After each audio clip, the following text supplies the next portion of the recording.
Biz 95 жылдан бeri керемет заводторду, фабрикаларды менчиктештирип атканда дагы ушундай жоболор айтылган.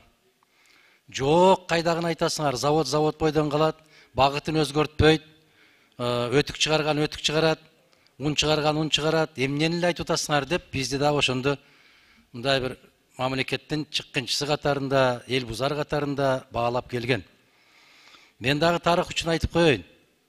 Жер кодексинин 8-чи беренесинин 2-чи пунктунда ошол Мадумаров киргизген мыйзам. Сугат жерлерди ошол айылдын аймагы гана ижарага ала алат.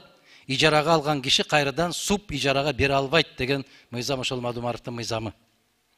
Мына жердеги коркунуч, мына биздин кесиптештер айтып аткан коркунуч, бул 100% бар коркунуч. Бул өзгөртүүлөр киргизгенден кийин жогорку кеңешке келгиле, жогорку кеңеш менен макулдашып койгула деген суранышты булар айтпайт, суранбайт. Анан мондай аргумент келтирип атасыздар. Мына жооп бере турган кишилердин баары олтурат деп. 30-40 завод фабриканы менчиктештирип атканда дагы жооп бере турган кишилер турбайбы деген. Алардын бүгүн жыты да жок. Бул кетет. Мүмкүн 5 жыл кетет, мүмкүн 10 жыл кетет. Андан кийин ошол жайыттардын баары кетет. Тескерисинче өкмөт аткаруу бийлиги бүгүн ошол жайыттарды калдына келтирүү жөнүндө долбоорлордун үстүндө иштесе чоң пайда болмок. Себеп келечекте азык-түлүк коопсуздугу деген маселе жаралат. Сөзсүз түрдө жаралат. Мен процедура катарында жана көптөгөн суроолор берилип кетти.